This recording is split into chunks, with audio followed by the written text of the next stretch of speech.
আসসালামু আলাইকুম প্রিয় দর্শক, অন্য মঞ্চের আলাপচারিতায় আপনাদের সকলকে স্বাগত জানাচ্ছি। ধন্যবাদ মাসুদ ভাই। এই যখন অবস্থা, এনসিপির বাকি যেসব সান্ডা পান্ডাগুলো আছে, এনসিপি তো না, এটা আসলে জামাতের বি টিম, এদের সান্ডা পান্ডাগুলো সব ঘর বাড়ি ছাড়ছে। খান তালাত রাফি আমার চিটং শহরে তাণ্ডব মাতাইছিল গত 18 মাস। তারে গতকাল রাতের থেকে তাকে আর তার বউকে কাউকেই পাওয়া যাচ্ছে না, পালিয়েছেন। মাসুদ ভাই, আপনিও বলতেছেন যে মাইকে ঘোষণা দিয়ে আমরা দেখছি আওয়ামী লীগ নেতাকর্মীদের মারতেছিল, তখন মাইকে ঘোষণা দিতে যে সেটার কিন্তু ভিডিও ফুটেজ আছে আমার কাছে। এইখানে কালবেলা এই যে দালাল পত্রিকাগুলা কালবেলা এগুলো দালালি শুরু করছে, জামাতের প্রি প্রোডাক্ট এদের বলেন বলে দিতে। নির্বাচন পরবর্তী যেই সহিংসতাগুলো হচ্ছে এটা আপনারা বারবার বুঝাইছি। এটা যেগুলা এই কয়দিন নির্বাচনের আগের দিন পর্যন্ত যারা মাস্তানি দেখাইছে, জামাতের এমন অনেক আছে, আমি অনেক ভিডিও আপনাকে দিতে পারবো, যেন পিস্তল বন্দুক উঁচাই কইতেছে ভোট জামাতরে দিবি নাহলে গুলি করে ফালাই দিব। তাদেরই এখন পাবলিক পিটাইতেছে, পাবলিক নরমাল জনসাধারণ পিটাচ্ছে।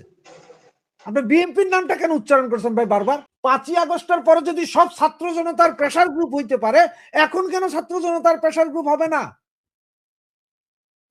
ছাত্র জনতা এবং প্রেসার গ্রুপ আমার দায়িত্ব তো প্রথমে আপনারা নিতে হবে ইন্টিমের। এবং আমি তো আশা করব যে এখন থেকে তারেক জিয়া যেই মুহূর্তে ক্ষমতা নিবেন তার আগ পর্যন্ত যত ঘটনা ঘটবে ইন্ডিমিনিটি দিতে হবে। এগুলার জন্য যারা করছে তাদের ব্যাপারে ইন্ডিমিনিটি দিতে হবে, তাদের কোনো বিচার হবে না। এটা একদম প্রতিষ্ঠিত হইতে হবে, দরকার সংবিধানে লেখা থাকতে হবে 5ই আগস্টের পরের যত ঘটনা সবগুলো যদি ইন্ডিমিনিটি পায়, তাহলে 12ই ফেব্রুয়ারির পরের থেকে তারেক জিয়া ক্ষমতা নেওয়ার আগ পর্যন্ত সব ইন্ডিমিনিটি হইতে হবে, সব ইন্ডিমিনিটি পাইতে হবে। এটা আমি তো দ্ব্যর্থহীন ভাষায় বলবো যে ইন্ডিমিনিটি দাও, দিতে হবে। কারণ এরা কারা? এরাই হচ্ছে অরিজিন মুক্তিযোদ্ধা, যারা রাজাকারদের মারতেছে, যারা এই দেশকে ধ্বংসের মুখে নিয়ে যাচ্ছিল তাদেরকে পিড়াইতেছে। 71-এ এরা যা করতে পারে নাই, গত 18 মাসে জামাত এনসিপি তাই করছে। শুধু তাদেরকে এখন যখন এই মুক্তিকামী মানুষ পিটাবে, এইটাকে আপনি কোনো সহিংসতা বলতে পারেন না। এইটা ছাত্র জনতা, এরাই রিয়াল ছাত্র জনতা, এরাই এই দেশকে রক্ষা করবে। আমার দেশ কিভাবে চালাবো সেটা আমার ব্যাপার। আমার দেশে পাকিস্তানি গোয়েন্দা সংস্থা এসে আমাকে ডিটেক্ট করবে, আমেরিকা এসে আমার বন্দর পোর্ট সব নিয়ে যাবে, আমার দেশের ভূমি ব্যবহার করে অন্য দেশে আমি সন্ত্রাসী হামলা চালাবে। তাদেরকে প্রতিহত করতেছে বাংলাদেশের মুক্তিকামী জনতা। এদেরকে বলেন আপনারা মুক্তিকামী জনতা। এই পত্রিকা আজকে কেন বিএনপি করতেছে, বিএনপি করতে সমস্যারে চিল্লে এগুলো বলতেছে? 5ই আগস্টের পরে তারা একটাবার এই কথাটা উচ্চারণ করে নাই কেন যে জামাতিয়ালারা আওয়ামী লীগদের পিটাইতেছে, ঘর বাড়ি পিটাইতেছে? তখন কেন বলে নাই? এই জিনিসটাই বললাম যে এই যে এরা যে বলছে স্বাধীন করছে, এই কথাটাই বাংলাদেশের আমজনতা মানতে পারে নাই। বাংলাদেশের আমজনতার হৃদয়ে 1971, তারা 24-কে 71-এর উপর উঠাইতে চাইছে বিধায় আজকে নরমাল পাবলিক তাদের এই পিটাইতেছে। এই যখন অবস্থা, এনসিপির বাকি যেসব সান্ডা পান্ডাগুলো আছে, এনসিপি তো না, এটা আসলে জামাতের বি টিম, এদের সান্ডা পান্ডাগুলো সব ঘর বাড়ি ছাড়ছে।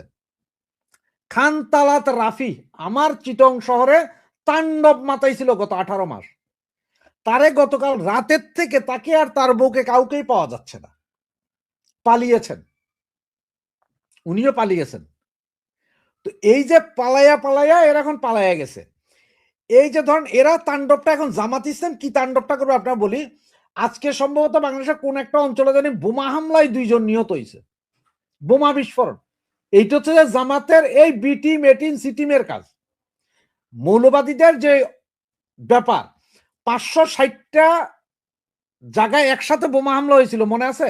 মৌলবাদীরা সেম ওই কাজটা মৌলবাদীরা করবে আবার। মানে বিএনপিরে ব্যতিব্যস্ত করে ফেলা। এতদিন খায়ের ছিল যে যদি জামাত আসতো তাহলে কিন্তু দেশে কোনো ইয়ে হইতো না, কি বোমা হামলা হইতো না, মানুষ মরতো রাস্তাঘাটে, বোমা হামলা টামলা এগুলো হইতো না। এখন কিন্তু এদের এই যে বানানো এই প্রোডাক্ট, পাকিস্তান থেকে আসা এত অস্ত্র শস্ত্র, এগুলো তারা এখন ব্যবহার করবে গুপ্তভাবে, গোপনে। তারা সরাসরি আগের মতন সেই শক্তি আর নাই নামার মতো।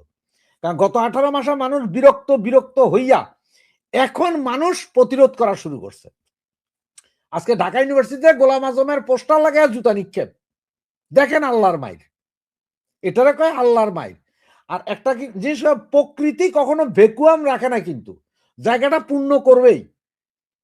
আপনি একটা রুমের ভিতরে আপনার বাতাস সব টাইনে নিয়ে দেন, এরপরে দেখবেন যে কোনো না কোনো ভাবে একটা ছিদ্র, একটা পিঁপড়ার ছিদ্র করে হলে যেখানে বাতাস ঢুকবো। তো ওই যে রাজনৈতিক শূন্যতাটা যে সৃষ্টি হয়েছিল, এই হারামজাদারা যা করার চেষ্টা করছিল, যা করছিল, এখন পাবলিক সেটার প্রতিদান দিতেছে। এবং এরা এগুলা আরো করবে, এগুলা করলে পাবলিকও সমুচিত জবাব দেওয়া শুরু করবে। এখন এই যে মানুষ আজকে যেভাবে মানুষ গত 2 দিনে যেভাবে জাগছে, এটা হচ্ছে কি জানেন, এইটা হচ্ছে যে এটাতে আওয়ামী লীগ, বিএনপি, জাতীয় পার্টি এরা না, সাধারণ পাবলিক। গতকালকে ঢাকা ইউনিভার্সিটিতে 4-5টা ছেলে মেয়ে তারা ব্যান্ড লাগায় গান গায়ে গায়ে বেড়াইছে রাজাকারদের ব্যাপারে। এই যে দেখছেন না, ডাকসু জিতার পরে চুরি করে জিতছে, এটা তো শিওর যে নীলক্ষেত থেকে ভোট নিয়ে আসছে, আইনা জিতছে। এরপরে তারা ওখানে গরিব মানুষ, সারা ঢাকা ইউনিভার্সিটি চতুর্দিক, ঢাকা ইউনিভার্সিটি ঢাকা শহরের অর্ধেক, চতুর্দিকে গরিব মানুষ হয়তো পান বিড়ি সিগারেট বেচে টেচা খাইতো, সব উচ্ছেদ করছে। এই বেটা সহ যারা যারা এখন যে চিল্লাইতেছে না যে আমাদের মারতেছে ধরতেছে, নিজেরা কেন, আমি বলতেছি নিজেরা করতে, মানে ওই যে উচ্চকক্ষ একটা কথা আছে, যদি বিএনপি এখন সেই উচ্চকক্ষ করে তাহলে এনাদেরকে যাতে নিয়ে ওখানে বসানো হয়, এটা হচ্ছে তাদের মূল পলিটিক্স। যার কারণে তারা দেখাইতেছে আমরা তো সাফারার। ওই যে জুলাই যোদ্ধা বলে বহু সুবিধা ভাগ করছে, কিন্তু এইটা দেখেন আগামী কাল থেকে জুলাই যোদ্ধা কইলেই পিডাইবে পাবলিক, সাধারণ পাবলিক মারবে, জুলাই যোদ্ধা কইলেই মারবে। এখন নামে না কেন ওনারা? রাজুতে এখন ঘোষণা দেয় না, রাজুতে আয় সবাই, ওনাদের রাজুতে আয় কর দরকার, ওনাদের এত ক্ষমতা। কারণ সেনাবাহিনী এখন একটু লিবারেল হয়ে গেছে, কারণ সেনাবাহিনী বুঝে গেছে যে ক্ষমতা আসছে বিএনপি, আগের সেই মস্কারি তো আর হবে না। এতদিন তো সেনাবাহিনী উস্কাইছিল, গোটা ইন্ট্রিম উস্কাইছিল, এখন তার উস্কানি করতে পারতেছে না, এখন সবাই ইয়ানফসিতে আছে। এখন আপনার ওই যে কোথায় মির্জা আব্বাসের সাথে যিনি ছিলেন, হে বলছিল না যে আমি জিতি ভাই হারি, বিএনপি কে তছনছ করে ছেড়ে দিব আমরা, এইটা হচ্ছে সেইটার ফল। ওই যে বিএনপি রে তছনছ কিভাবে করবে, নিজেরাই নিজেদেরকে মাইরা কইতেছে বিএনপি মারছে। 24 জুলাই আগস্টের এই আন্দোলনে যেমন নিজেরা নিজেদের পোলাপাইনে মারছে, আম জনসাধারণ বাচ্চা কাচ্চা যারা মিছিলে গেছিল তাদেরকে জামাতের শার্প শুটাররা গুলি করে মাইরা পুলিশ আর আওয়ামী লীগের উপর দোষ দিছিল। সেম কাহিনীটা এখন আবার শুরু করছে, তারা নিজেরাই নিজেদেরকে মারধর করে এটার দোষ চাপাইতেছে বিএনপির উপর। কারণ আওয়ামী লীগের উপর তো চাপানোর কোনো কারণ নাই। আওয়ামী লীগ থেকে আমরা ভোট বর্জন করতেছি, আমরা ভোট করতেছি না, প্রতিহত করছি না, আমরা ভোট বর্জন করব, আমরা ভোটের প্রতিহত করব না। আওয়ামী লীগ প্রতিহত করে না, এখন এটা তো ওপেন ডিক্লেয়ার দিচ্ছিল আওয়ামী লীগ, এখন তো আওয়ামী লীগের উপরও দোষ দিতে পারতেছে না, যার কারণে এখন দোষ কার, এখন কথা বিএনপি রে দাও দোষ। আমরা আশা করতে পারি, তবে আবার এত বেশি স্বপ্ন দেখাও উচিত না যে স্বপ্ন পরবর্তীতে ভঙ্গ হবে। আমরা আশা করতে পারি যে হইতে পারে, কারণ হচ্ছে যে আপনি যেভাবেই বলেন বিএনপিও মোটামুটি গণতান্ত্রিক একটা দল, তারা এসে হয়তো আওয়ামী লীগরা ওপেন করে দিবে, আওয়ামী লীগ হয়তো রাজনীতি করতে পারবে, এবং তার কিছু কিছু নমুনা দেখা যাচ্ছে। সেটা হচ্ছে কি জানেন, এই যে আপনারা একটা কথা বলি, আপনাকে এতক্ষণ যে আমরা বলতেছিলাম যে আমি যে বলতেছিলাম আপনাদের এগুলো সব জামাত, আজকে আওয়ামী লীগের কেন্দ্রীয় কার্যালয়ের সামনে রিক্সাওয়ালা শ্রমিক মজুরেরা জাতীয় পতাকা তুলে জাতীয় সঙ্গীত গায়ে স্যালুট দিচ্ছে। আজকে ওখানে মব হইল না কেন? ওটা তো নয়, যে জায়গায় পাশেই বিএনপির অফিসও আছে, ওইখানে খুব কাছাকাছি বিএনপির অফিস, হয় নাই। তার কারণ কি জানেন, গতকালকে থেকে ওই জামাতের যে কেন্দ্রীয় কার্যালয় ওইটা বন্ধ। তাহলে জামাতিরা যেই মাত্র ভিতরের দিকে ব্যাক টার্ন নিছে তখনই দেশের পরিস্থিতি একটা স্বাভাবিকতায় চলে আসছে, তা নাহলে আজকেও মব হইতো।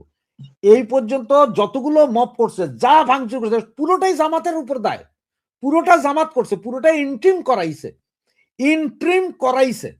ইন্ট্রিম যদি না করাইতো এইভাবে ক্রেন আসতে পারে না, ক্রেন সরকারি কর্পোরেশন বা সাহিত্যশাহী সম্পত্তি। সরকার না চাইলে ক্রেন আসতে পারে না, বুলডোজার আসতে পারে না, 32 ভাঙছে বুলডোজার সব করাইছি ইন্ট্রিম। তো আমরা তারেকের কাছে আমরা তো এটা আশা করতে পারি, এবং সে যেহেতু ওই যে বললাম 17 বছর তিনি বিদেশে থেকে গেছেন, তিনি তো এই ব্রিটিশ গণতন্ত্র দেখছেন, সরকারি দল বিরোধী দল কে কিভাবে চল সব দেখছেন না উনি। সুতরাং হয়তো তার সেই বোধোদয় আছে যে না চলুক, চলতে থাকুক। তার কারণ কি জানেন, আমাদের দেশে পারিবারিক রাজনীতি যদি বলেন, পারিবারিক রাজনীতির মধ্যে দুইটা আছে, এক বিএনপি, দ্বিতীয় আওয়ামী লীগ। এবং আপনার একটা কথা আজকে বলি, আমি 2 জেনারেশন 3 জেনারেশন পর্যন্ত চলে না রাজনীতি, আর 3rd জেনারেশনে যে রাজনীতি হয় না। আওয়ামী লীগেরটা শেখ মুজিবের পরে শেখ হাসিনা ধরছিলেন, আর বিএনপিটা জিয়া রহমানের পরে খালেদা জিয়া ধরছিলেন এজ এ ওয়াইফ হিসাবে। তারেক জিয়াও বিএনপির রাজনীতি ধরে একটা সফল হবে, কারণ হচ্ছে যে জিয়া রহমানের রক্ত, শেখ হাসিনার শরীরে যেমন ইয়ের রক্ত আছে, বঙ্গবন্ধুর রক্ত, তারেকের শরীরে জিয়ার রক্ত। এই জন্য তারেক পর্যন্ত বিএনপি টিকা যাবে, আওয়ামী লীগ শেখ হাসিনা পর্যন্ত টিকবে, এর পরে যাই আর রক্ত নাই। তখন রক্ত আস্তে আস্তে ফ্রেশ হয়ে আসে। আমাদের এইখানে আমি ফ্রান্সের একটা পুলিশ পরীক্ষা ইয়ে করছিলাম, যে পুলিশ হওয়ার জন্য। তখন ওখানে যে জিনিসটা চেক করছে সেই জিনিসটাতে হয় না। কারণ কি জানেন, ওরা 3 জেনারেশন দেখে। তার মানে আমার বাপ তো আর ইয়ে না, তাহলে হইল না, আমি হইছে আমারটা হবে না। আমি ন্যাশনালিটি এখন ফ্রেঞ্চের, আমার ছেলেরা ওখানে জন্মগ্রহণ করছে, তাদের হবে না, তাদের ছেলেরা হবে। মানে 3rd জেনারেশনে যায় তারা অটো, ওই যে রক্ত দেখে যে আসলে এরা কি। তো এই জন্য বললাম যে রক্তের যে ধারা, সে জিয়ারটা তার এক পর্যন্ত 100% ফিট। আপনি এখন কইতে পারেন ভাই আপনি এটা কি কইলেন, আমি এটা কি কইলাম এখন আপনি শুনেন। রাজীব গান্ধী, সোনিয়া গান্ধী, ইন্দিরা গান্ধীর পরে কি আসলো? রাজীব গান্ধী আসলো তো, ইন্দিরা গান্ধীর ছেলে রাজীব গান্ধী। এরপরে এই যে রাজীব গান্ধীর পোলা পাইন, ওরা যায় টিকাইতে পারলো দলের, দল মুসলিম লীগ হয়ে রয়েছে এখন সেম। সুতরাং আমরা তারেকের কাছে এটা আশা করতে পারি যে ভাই আপনি যতদিন হয়তো আরো 10 বছর বা 20 বছরই সেন্সে থাকবেন, রাজনীতি করার মতো ইয়ে থাকবেন, ততদিনে আপনি সবার অবস্থান কইরা দেশটাকে গড়েন, যাতে অন্তত 50 বছর পরে এই যে 18 মাসের ভেতরে মানুষ যে বলতেছিল শেখ হাসিনা উন্নয়ন করছে, শেখ হাসিনা এই ছিল, আগেই ভালো ছিলাম, এই জিনিসটা যাতে আগামীতে তারেকও ব্যাপারেও বলে যে না তারেক যে কিছু কাজ তো সঠিক 100% কারেক্ট করতে হবে তা না, কিছু কাজ যাতে মানুষ বলে যে না উনি এটা করছেন, এটা ভালো করেছেন, এইটা আশা করতে পারি আমরা। যে এইটা 60 62 বছর 65 বছর হয়ে গেছে বয়স, করতে পারেন এটা, যে ঠিক আছে 5 বছর দেশ এমন ভাবে চালাবো যে এটা দেখার মতো। যেমন আপনার এই যে স্বরাষ্ট্রমন্ত্রী ছিল কি জানি নাম, বাবরের বিরুদ্ধে দুর্নীতির মামলা বলেন, অমুক বলেন, 10টা অস্ত্র বলেন, সব আমি স্বীকার করে নিলাম। বাবরের একটা কথা আমার আজীবন মনে থাকবে, যেটা সেদিন আমি বাবরের অফিসে গিয়েছিলাম যে কোনো একটা কাজে আরেকজন লোকের সাথে, ঢাকার পুলিশ কমিশনার গিয়েছিলেন দেখা করতে বাবরের সাথে, এবং উনি ভিতরে ঢুকছেন, আমরা বাহিরে গলার আওয়াজ শোনা যাচ্ছে বাবরের। বাবর তারা এইভাবে বলতেছে যে মা বোন তিলা গালি দিয়া বলতেছে তোর বেটা ডিউটি এখন সারাদিন, তুই সকাল 9টা বাজে ঢুকা 5টা পর্যন্ত অফিসের দায়িত্ব তোর, তুই সেখান থেকে না এসে আমার তেলবাজি করতে আসছস, তুই দরকারে রাইতের 12টার সময় আমার ঘরে যা, তোর কথা শুনবো, তুই এইখানে কি বেটা ডিউটিতে যা। এটা কিন্তু বাস্তব সত্য, যে কথাটা আমি আপনার বললাম এটা শুনছি। তাহলে এই ধরনের অ্যাডমিনিস্ট্রেটর দরকার, হইতে পারে সে বহুত কিছু করছে, নকলে সরকার হয়ে গেছিল দেশ, সেইখানে তখন সম্ভবত কোন মিলন জানি বিএনপির একটা শিক্ষামন্ত্রী ছিল, কি মিলন সম্ভবত নাম, হেলিকপ্টার নিয়া বিভিন্ন কেন্দ্রে যায় অ্যাটাক করছে, নকল ধরছে, ওইটা কিন্তু তখন কিন্তু সবাই বাহবা দিছিল। সেরকম লোক দরকার আসলে এখন। ওইরকম কত হচ্ছে যে দেশকে স্থিতিশীল রাখতে হবে, রাজনীতি করার অধিকার সবার আছে, একমাত্র যুদ্ধাপরাধী মৌলবাদীদের ছাড়া। বাংলাদেশে রাজনীতি করার অধিকার সবার আছে, যুদ্ধাপরাধী এবং মৌলবাদী এই দুই গ্রুপ ছাড়া। এই দুই গ্রুপে যতক্ষণ ঠেকায় রাখতে পারবেন এই দেশ সঠিক পথে চলবে। হচ্ছে নির্বাচনটা কোনো সন্দেহে বিতর্কিত।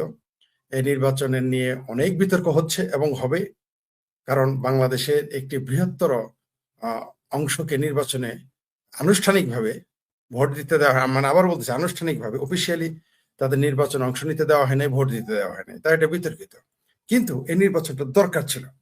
এই দেশে এই যে জামাত যে ভয়ঙ্কর অবস্থা তৈরি করেছিল এই দেশে, তারা যে একটা আবহাওয়া তৈরি করেছিল, তারা এমন মিউজিক দিয়েছিল তাদের বট বাহিনী যে তারা এই বুঝি ক্ষমতায় চলে যায়। যদিও তারা আনঅফিসিয়ালি ক্ষমতায় ছিল, তারা অফিসিয়ালি ক্ষমতায় চলে যাবে বলে এরকম একটা আবহাওয়া তৈরি করেছিল, সেটাতে ছেদ পড়েছে। বাংলাদেশ সম্পর্কে সারা পৃথিবী ধরে নিয়েছিল যে এখানে একটি মৌলবাদী শক্তি ক্ষমতায় চলে আসতেছে, এরকম একটা বক্তব্য সারা পৃথিবীতে চলে গিয়েছিল যে স্বাধীনতা বিরোধী মৌলবাদী শক্তিগুলি ক্ষমতায় আসতেছে। কিন্তু আমরা জানতাম বাংলাদেশের সাধারণ জনগণ তাদের অ্যাকসেপ্ট করবে না, সেটা প্রমাণিত হয়েছে। নির্বাচন সম্পর্কে আমার ব্যক্তিগত অবশ্যই এটাকে আমি বিতর্কিত নির্বাচন মনে করি, কিন্তু আবার স্পষ্ট করে বলি, অনেকটা যে পিঠে যদি টিউমার হয়, গলায় যদি ঘ্যাগ হয়, ওগুলো অপারেশনের দরকার আছে। সেই হিসেবে এই নির্বাচন হয়ে যাওয়া উচিত ছিল এবং হওয়া উচিত। জি,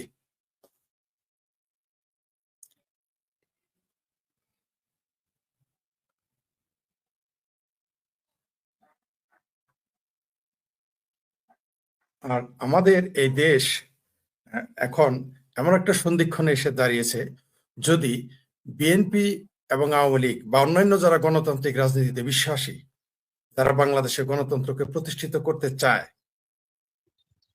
যারা গণতন্ত্রকে প্রতিষ্ঠিত করতে চায়, যারা বিশ্বাস করে এই দেশে গণতন্ত্র থাকা উচিত, যারা গণতন্ত্র চর্চা করে, যারা কাগজপত্রেও গণতন্ত্র বিশ্বাস করে, যারা মনে প্রাণেও গণতন্ত্র বিশ্বাস করে, তাদেরকে গণতন্ত্রকে প্রাতিষ্ঠানিক রূপ দিতে সেটা চর্চা করতে হবে। সেটা ছোট দল হোক, বড় দল হোক, মেজ দল হোক, অত্যন্ত বড় দল হোক, সবচেয়ে বড় দল হোক, তাদেরকে গণতন্ত্র চর্চা করতে হবে। যদি গণতন্ত্র আমরা চর্চা না করি, তাহলে এই মোল্লা আর মিলিটারি যে কোনো সময় এই দুই দলের উপরেই স্টিম রোলার চালাবে, যেটা আমরা অতীতেও দেখে আসছি, এখনো দেখে চলছি। দুধ কা দুধ পানি কা পানি হয়ে গেছে। কে কার বন্ধু, কে কার শত্রু, কে কার প্রতিপক্ষ, কে কার রাজনৈতিক প্রতিপক্ষ। আবার বলতেছি, রাজনৈতিক প্রতিপক্ষ এক জিনিস, শত্রু আরেক জিনিস, এটা আমাদের বুঝতে হবে। যারা গণতন্ত্রে বিশ্বাস করে তারা প্রত্যেকে একে অপর রাজনৈতিক প্রতিপক্ষ, শত্রু নয়। কিন্তু যারা গণতন্ত্রে বিশ্বাস করে না, তারা রাজনৈতিক দলগুলোর শত্রু, দেশের শত্রু, গণতন্ত্রের শত্রু, ধর্মনিরপেক্ষতার শত্রু, বাংলাদেশের ৭২ সংবিধানের শত্রু, বাংলাদেশের স্বাধীনতার শত্রু। কারণ যারা গণতন্ত্রে বিশ্বাস করে না এবং প্রকাশ্য বলে বেড়ায়, তারা যে দলেই ঢুকুক, তারা বিএনপিতে আসুক, আওয়ামী লীগে আসুক, জোট করেই আসুক, বা তারা গোপনেই ঢুকুক, কারণ আমরা এখন গুপ্ত একটা রাজনীতি দেখতেছি। এই যে স্বাধীনতা বিরোধী জামাত, তারা একটা কৌশল নিয়েছে, যেমন 25 বছর যখন কমিউনিস্ট পার্টি পাকিস্তান আমলে নিষিদ্ধ ছিল, তারা কিন্তু বিভিন্ন দলের ভিতরে উপদলে ঢুকে যেত ভিন্ন নামে। জামাত সেই কাজটা করতেছে। তারা প্রকাশ্যে একটা দল আছে, আপনি দেখেছেন জামাত যে ঢাকা বিশ্ববিদ্যালয়ে তাদের ছাত্র সংগঠনের বিজয়, সেটা নীলক্ষেত চাপে হোক আর যেভাবে হোক তারা দখল করলো। আপনি দেখেন সেখানে কিন্তু তারা লেখে নাই যে ইসলামী ছাত্র শিবিরের প্যানেল, এরকম কিছু লেখে নাই। তারাও কিন্তু সেখানে সাধারণ ছাত্র জনতা নাম দিয়েছিল। অর্থাৎ তাদের এই কৌশলটা অতি ভয়ঙ্কর। এটা আওয়ামী লীগকেও বুঝতে হবে, বিএনপিকে বুঝতে হবে। এমনকি আমি মনে করি এখনো বিএনপির ভিতরে তারা তো ঘাপটি মেরে রয়েছেই, আমি মনে করি আওয়ামী লীগের ভিতরেও তারা কম হলেও সেখানে ঘাপটি মেরে রয়েছে।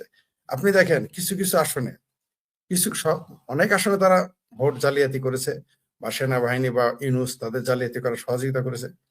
কিছু কিছু আসন ছিল যেটা আমার জাজমেন্টে আছে, ৪-৫টা আসনে তারা ভোট পেয়েছে, ওগুলো জালিয়াতি করে নাই, ওগুলো তারা ভোট পেয়েছে, ফেল করেছে যদিও, কিন্তু সেইখানে এত ভোট পাওয়ার কথা না। তার মানে কি, সেইখানে হয় এগুলো জামাতে বিএনপিতে ঢুকে আছে, অথবা এই জামাতি আওয়ামী লীগের ভিতরে ঢুকে আছে। আমি নামগুলো নিচ্ছি না সঙ্গত কারণে। সেই সমস্ত অঞ্চলে, যেমন বৃহত্তর ময়মনসিংহ অঞ্চলে একটি আসনের কথা বলি, সেইখানে তারা ৩০,০০০+ ভোট পেয়েছে, ফেল করেছে ৩০,০০০+ ভোট পেয়ে। সেখানে ৩০,০০০ ভোট পাওয়ার কথা না, জামাতে ৩০,০০০ ভোট নেই। কারণ একটা দলের, যেমন ধরেন বামপন্থী একটা লোক ৩০,০০০ ভোট পেয়ে গেল, সেটা তো অবিশ্বাস্য। তেমনি জামাতেরও সেখানে ওই আসনে অবিশ্বাস্য, কারণ তারা 30,000 ভোট পেতে পারে না। তাহলে এই লোকগুলো কারা? হয় আওয়ামী লীগের ভিতরে আছে অথবা বিএনপির ভিতরে লুকিয়ে আছে ঘাপটি মেরে। এটা কিন্তু গণতন্ত্রের জন্য ক্ষতিকর। এরা মনে করেছিল যে খালি মাঠে গোল দিব, আওয়ামী লীগকে সরিয়ে দিয়েছি, বিএনপি তাদের বুদ্ধি কম, তাদের ভাষায়, যে এদেরকে হয় টাকা দিয়ে, না হয় লোভ দেখিয়ে, না হয় ভয় দেখিয়ে, অথবা ব্ল্যাকমেইল করে, অথবা কূটকৌশলে, অথবা জালিয়াতি করে বিএনপিকে ওভারটেক করে তারা ক্ষমতায় চলে যাবে। কিন্তু বাংলাদেশের জনগণ কিন্তু এই স্বাধীনতা বিরোধী 71-এর খুনি ধর্ষকদের যে ক্ষমা করে নাই এবং ক্ষমা করবে না, এবারে কিন্তু এই 2024-এর এই নির্বাচনে কিন্তু সেটা বুঝিয়ে দেওয়া হয়েছে। কারণ একেবারেই মাঠ খালি। জি, সরি, 2024-এর এই যে নির্বাচন, এই যে 12 তারিখের আমরা যে নির্বাচন দেখলাম, তারা 17-18 মাস কত আয়োজন করলো, কত টাকা দেশ বিদেশ থেকে আনলো, কিন্তু তারা বিজয়ী হতে পারেনি। আর বরং অনেকেই মনে করে তারা যে আসনগুলো পেয়েছে এর অর্ধেকেরও বেশি আসন তাদেরকে এই সেনাবাহিনী আর ডক্টর ইউনূস ভোট বাক্সে সিল মেরেই তাদের আসার ব্যবস্থা। কারণ কেউ বিশ্বাস করবে না যে জামাত কোনোদিন 68টা সিট পাবে। কোনো যুক্তিতে এটা হয় না, কোনোভাবে হয় না। তারা যদি এই দেশে সুষ্ঠু নির্বাচন হয়, এখনো ধরেন আওয়ামী লীগ মাঠে নাই, ধরে নেন আওয়ামী লীগ মাঠ থেকে তুলে দিলাম, আওয়ামী লীগ নির্বাচন করবে না, এই অবস্থায় নির্বাচন করবে সুষ্ঠু, জামাত 20টার উপরে আসন পেতে পারে না, 10 থেকে 20টা। আর আওয়ামী লীগ যদি মাঠে থাকে, জামাত তো নীল হয়ে যাবে। এবার আগামীতে জামাত নীল হয়ে যাবে, আপনি নিশ্চিত। না না না, আপনি যে যুক্তিটা দিলেন, ওর তো এগুলো ভোট না, এগুলো তাদের সিল মেরে দেওয়া হয়েছে। আচ্ছা আপনি বলেন তো আমাকে, তারেক রহমানের সাথে ঢাকার একটি আসনে যে লোকটা ভোট পেয়েছে, মাত্র 4,000 ভোটের ব্যবধান, পৃথিবীর যারা, বাংলাদেশে যারা রাজনীতি সরে সরে কখ জানে, তারা এটা বিশ্বাস করবে এত ভোট পেতে পারে? তারেক রহমানের সাথে প্রতিদ্বন্দ্বিতা করে মাত্র 4,000 ভোট কম পেয়েছে, 4,000 সামথিং। মানে আর 4,000 ভোট পেলেই তারেক রহমান সেখানে ফেল ঢাকাতে। কোন ব্যক্তি, যে ব্যক্তিকে কেউ চিনে না, আপনি এটা বিশ্বাস করেন? এটা লজিকে হয়? তা আবার তারেক রহমানের সাথে। জামাতের আমির তো নিজের কেন্দ্রেই ফেল করেছে, যদিও তাকে পাশ দেখানো হয়েছে, তার কেন্দ্রেই তো সে ফেল। তা আপনি মনে করেন যে লোকটার নাম জানে না, চিনে না, জানে না, তাকে আপনি এতগুলো ভোট কোত্থেকে আসলো? আচ্ছা মির্জা আব্বাসের কেন্দ্রে কে দাঁড়িয়েছিল? সেই যে কচি কাছার আসরের যে ছেলেটা ইলেকশন করেছে, আমি আপনাকে লিখে দিতে পারি, ওকে বলেন তো, ওয়াকার সাহেব যখন চলে যাবে বেরাকে, তারপর ইউনূস সাহেব যখন পালিয়ে যাবে অথবা তাকে ফাঁসিতে ঝুলানো হবে, মানে আফটার ইউনূস রিজিম, আপনি এই ডারবি নাসিরকে বলেন ঢাকাতে ওই মির্জা আব্বাসের যে ওয়ার্ড, ওইখানে ওয়ার্ডের কাউন্সিলর হয়ে আসতে বলেন তো দেখি, সে পারে কিনা। সে তো এজেন্টই খুঁজে পাবে না। এত ভোট কই থেকে আসলো? এত ভোট কই থেকে আসলো? আপনি আমাকে বুঝিয়ে বলেন। ডারবি নাসিরকে তার নিজের এলাকায় জানতো ইলেকশন করাইতে, সে একটা মেম্বার হইতে পারে কিনা? আমরা তো এগুলো বুঝি সমীকরণ, তখন এগুলো থাকবে না। আপনি জামাতে, আপনি বললেন যে আওয়ামী লীগ বিএনপির ভোট ভাগ হয়ে যাবে, জামাত চলে যাবে, এই তথ্য সঠিক নয়। কারণ তখন মানুষ জামাতকে ভোট দিবেই না। 1 নম্বর হলে এখনো যা দিয়েছে তাও দিবে না। দ্বিতীয়ত জামাত তো ইলেকশনে তো এগুলো পাস করতেই পারবে না, তো সে সাংগঠনিক ক্ষমতাই না। এগুলো তো জোর করে ভোট দিয়েছে, এগুলো ওয়াকার সাহেব ভোট ভরিয়ে দিয়েছে, এগুলো ইউনূস সাহেব ভোটের ব্যবস্থা করে দিয়েছে। এটা তো দিনের আলোর মতো পরিষ্কার। আপনাকে 2টা উদাহরণ দিলাম ঢাকাতে। একটা হলো ডারবি নাসির মির্জা আব্বাসের সাথে তীব্র প্রতিদ্বন্দ্বিতা। আচ্ছা তার সাথে যদি আওয়ামী লীগের হেভিওয়েট নেতার এরকম প্রতিদ্বন্দ্বিতা হইতো, একটা কথা ছিল। তারপর তারেক রহমানের সাথে যদি বিএনপির কোনো হেভিওয়েট নেতার, এমনকি জামাতের কোনো হেভিওয়েট, মনে করেন সেখানে জামাতের আমির ইলেকশন করতেছে, তাও একটা কথা ছিল যে এত ভোট পায়। ক্যান্টনমেন্টের ভিতরে এত ভোট কই থেকে আসে? 17 নম্বর এরিয়াতে এত ভোট জামাতের কই থেকে আসে? এগুলো আমরা বুঝি না। ধরে নেন সে 5,000, 10,000, 20,000 পাইতে পারে, এত ভোট কই থেকে আসলো? এটা নির্ভর করতেছে বিএনপির রাজনৈতিক মেরুদণ্ড কতটুকু শক্ত।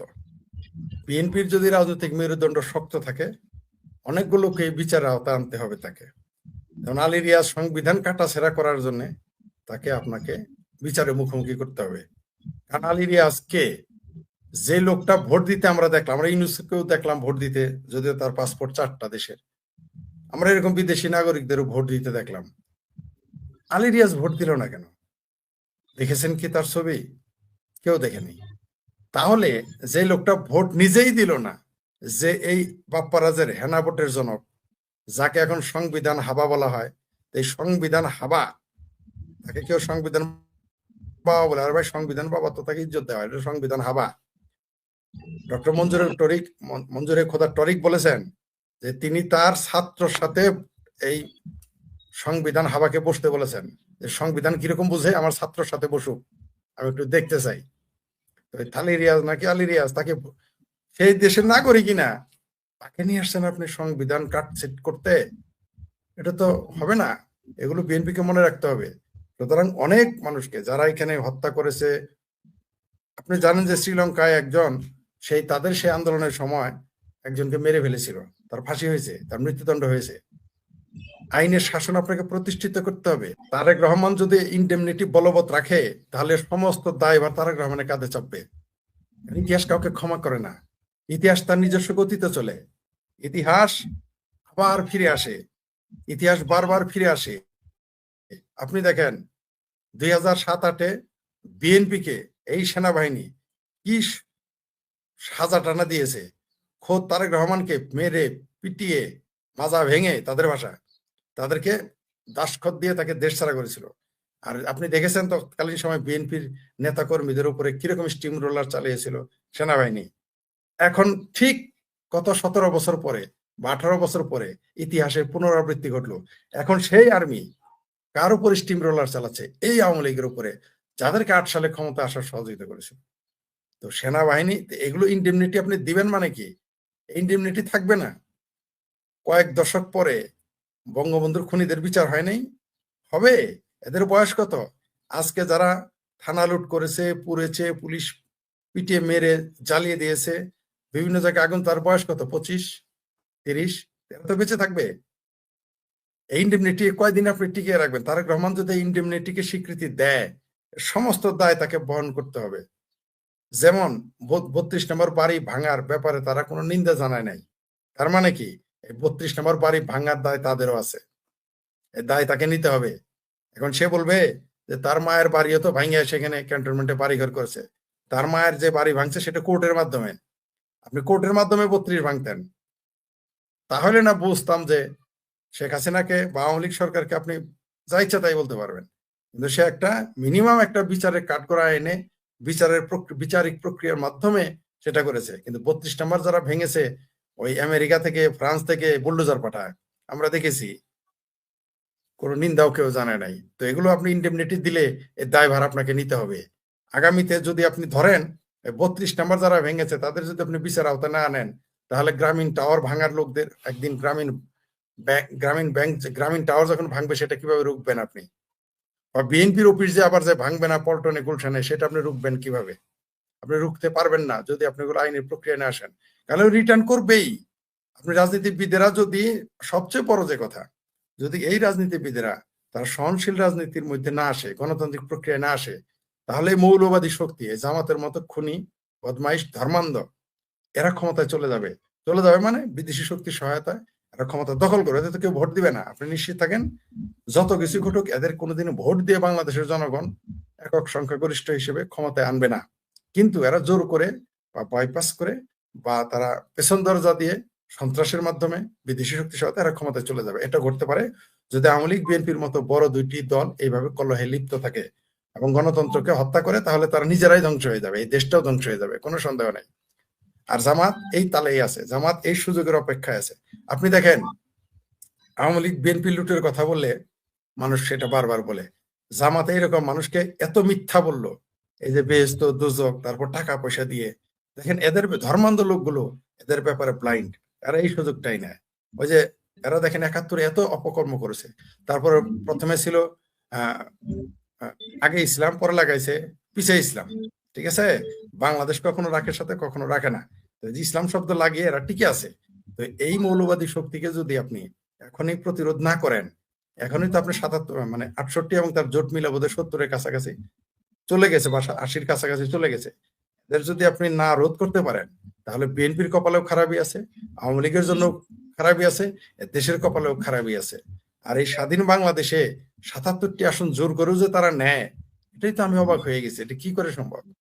এইখানে মিরপুরে দেখলাম, যে মিরপুরে ছিল বধ্যভূমি, যেখানে এত মানুষকে মেরে ফেলা হয়েছে মুক্তিযুদ্ধের সময়, সেখানে পাশ করছে একজন স্বাধীনতা বিরোধী সাজাপ্রাপ্ত, মানবতা বিরোধী, স্বাধীনতা বিরোধী সাজাপ্রাপ্ত আসামির ছেলে। ওই অঞ্চলে, ওই আসনের আওয়ামী লীগ, বিএনপি এবং বামপন্থী নেতাদের গলায় দড়ি দিয়ে মরে যাওয়া উচিত। এখন বিএনপি দোষ হবে আওয়ামী লীগকে, আবার বামপন্থীরা দোষ হবে বিএনপি এবং আওয়ামী লীগকে। এগুলো দোষাদোষী, দায় নিতে হবে, দায়িত্ব নিতে হবে। আওয়ামী লীগকেও যেমন দায়িত্ব নিতে হবে, বিএনপিকেও দায়িত্ব নিতে হবে, বামপন্থীদেরও দায়িত্ব নিতে হবে। এই স্বাধীনতা বিরোধী, এই যারা স্বাধীনতা বিরোধী শক্তির যে যারা অগ্রভাগে ছিল, তাদের পুত্র কিভাবে সেখানে পাশ করে? কি করে সম্ভব ঢাকার মতো জায়গায়? অনেকেই দুষতেছে যে রংপুরে তারা মফিজ, তাই তারা ভোট দিয়েছে। মিরপুরে তো আর, এই ঢাকাতে তার মফিজেরা থাকে না, এইখানে কিভাবে পাশ করলো? যে জামাতের আমির নিজের এলাকায় গিয়ে জামানত হারায়, ঢাকা শহরে সে কিভাবে পাশ করলো? এখানে তো মফিজেরা থাকে না। এই যে মেটিকুলাস ডিজাইন, এই ডিজাইন যদি আপনি ঠেকিয়ে দিতে চান, তাহলে অবশ্যই বাংলাদেশে গণতান্ত্রিক প্রক্রিয়া চালু রাখতে হবে।